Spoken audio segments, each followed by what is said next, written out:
It's a wrap. The Florida State 2023 Garnet and Gold Spring Showcase Spectacular Extravaganza is over. It ended actually about, I don't know, 4 or 5 hours ago, but we just interviewed, I don't know, it feels like half the team. We were in interviews for a long time. It was just 2 players, Ira, but it felt a lot longer. It was a lengthy process, and we had the coordinators, Alex Atkins and Adam Fuller, obviously Mike Norvell. And then we also had a commitment. Florida State lands a commitment from a Georgia boy. Nice. Wide receiver / baseball player, B.J. Gibson, committed to Florida State. So we had a lot going on here. That's why we're now recording this in the moonlight inside of Doak Campbell Stadium. But Florida State did it. The spring is not over, but this was the kind of the climactic moment. I guess not really the finish. They're going to practice one more time on Monday to kind of clean up things from the scrimmage and kind of move forward. That lighting is going to. Oh, the lighting just went out on us.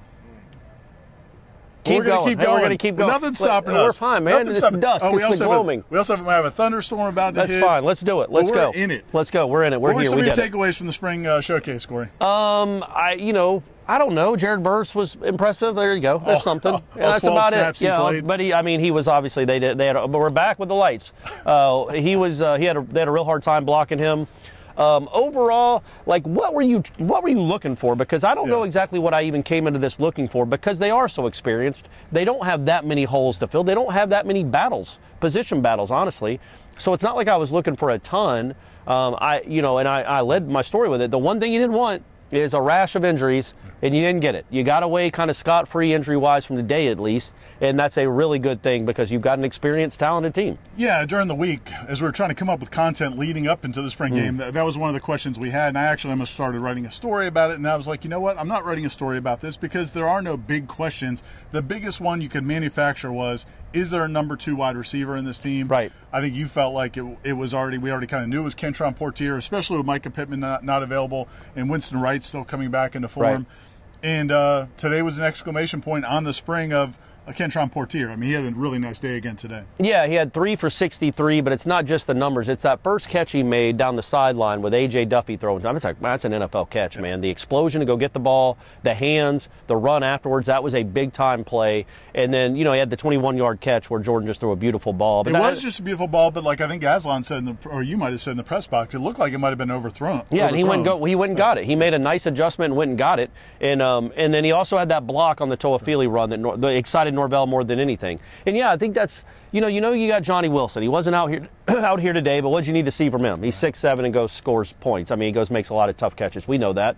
You wanted to see other guys step up. And if he would have had a bad day or dropped 3 or 4 passes or didn't do anything at all, you'd have been like, man, they might have to go hit the portal. But people might still feel like they might need to go hit the portal and get a wide receiver. But I thought 88 today showed you what he could be. And it's not like he's an unknown. Right. We know who he is, but I think he's taken advantage of this opportunity. And if he's not the number 2, he's going to be on the field a ton. Yeah, and Mike Norvell kind of corrected me subtly in the question because I said, how good was it to see him after a good spring do it on this stage, and what I really meant was just to keep doing it. Yeah. And he said he's had big catches on big stages before, but I mean, the end of last season, I don't know, 14 catches, 17 catches, something like that. He didn't have 20 catches. I mean, he's been a guy that you get a catch or 2 catches out of him in a game, and he's done it in big moments and important catches, even in the end zone.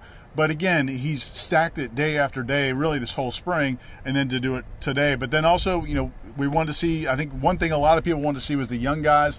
We've talked a lot this spring about Vandrevius Jacobs particularly, but also Hakeem Williams, the quarterback, Brock Glenn. Those 3 freshmen had that really nice moment late in the scrimmage where it's a 44-yard pass to Vandrevius Jacobs. Well, it was probably, a 10-yard pass. Yes. Why don't you tell us about the pass to Vandrevius Jacobs? Okay, hey, thanks, man. Because not everybody saw the game. I know, I got you. So it was basically kind of a back shoulder, throw it up for grabs, 3rd down catch. He makes the catch. It's probably 12 yards downfield. Brock Glenn puts it in an okay spot, but it's a really nice catch while being defended.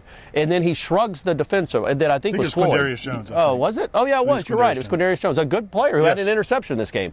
So he threw him off. I think Quindarius may have thought he was going out of bounds. Maybe. Well, hey, don't think like that, Quinn. And then you really got to see. The catch itself was special enough, but then you really got to see what gets all of us that have seen him for now 6 weeks. weeks so excited about 19 is I mean, this light's out of control. I don't understand. It keeps me on my toes. I don't know when it's coming or going. It's out again.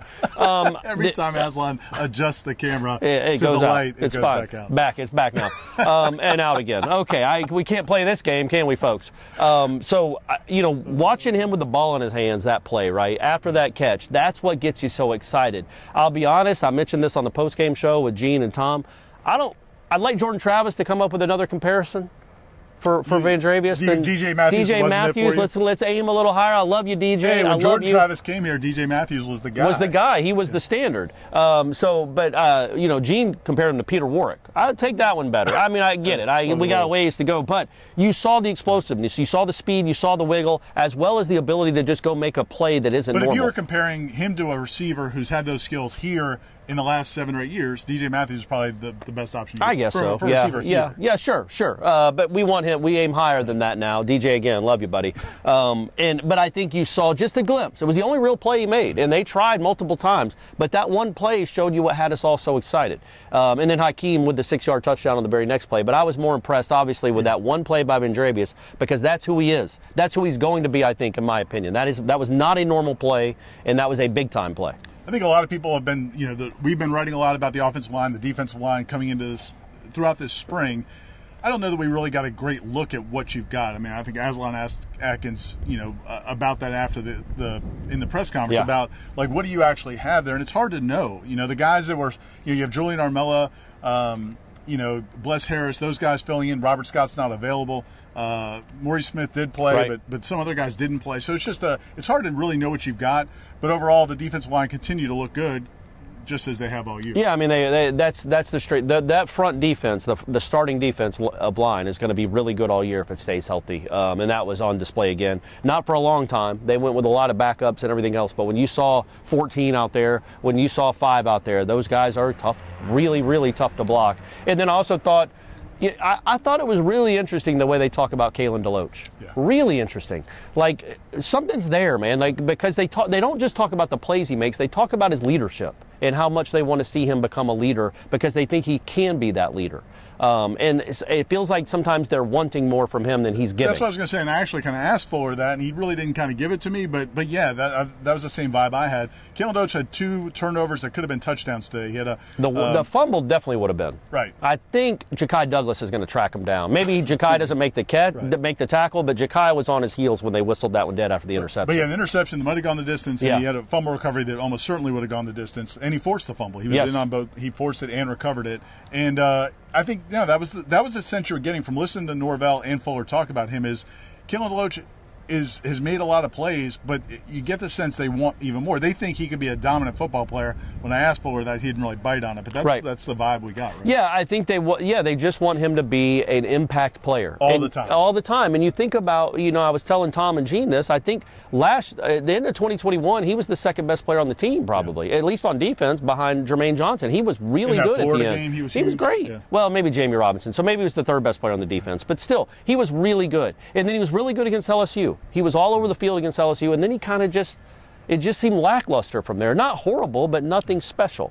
And I think they want special out of him. And I thought today those were a couple of special plays on the heels of, in Thursday's practice on 7 and 7, he made a very similar play on a pass and cut in front of a Jordan Travis pass and almost intercepted it and dropped it. That would have been a pick 6 too. So he's definitely got some instincts, and that's good to see, because the one thing we want out of this defense, the one thing we want to see that we haven't seen a ton of, especially last year, is takeaways.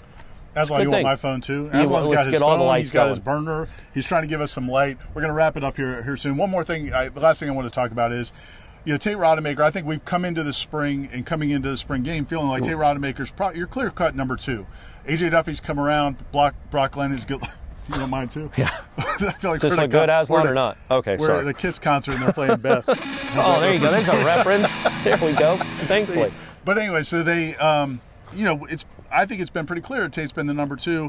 Today, he had some really nice throws, and then some other moments where you're not happy.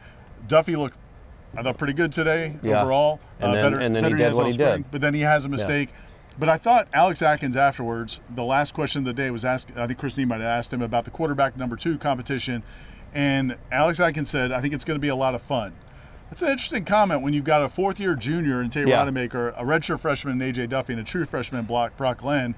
But it makes you feel like maybe that number 2 quarterback position is still pretty open. I mean, how do you feel? I was going to ask you about that because I thought Tate was okay, but Tate didn't do anything in this spring game showcase, and he really hadn't done anything in this spring that made me think, oh man, he's taken a huge leap from what he was last year. He just kind of is what he is. He's going to make some incredible throws with a cannon arm, and he's going to throw a ball that hits Greedy Vance in the back that if he turns around is an easy interception for no real reason on first down. I just think that's kind of what he is, and so you wonder, can Duffy and Glenn close the gap? Like, I think Tate Rodemaker is clearly the number 2 right now, and I think the real race is for number 3, but maybe it isn't. I mean, Atkins saying that is pretty telling, I think. He wasn't like, yeah, well, Tate's obviously our number 2. And I thought Brock Glenn, after being diabolically thrown out to the Wolves with his first series with the second-team offense against the first-team defensive line, and he had I thought he had some bad throws to start the second half. That last drive was big for him, and again, he kind of showed what I've liked about him is nothing looked rushed.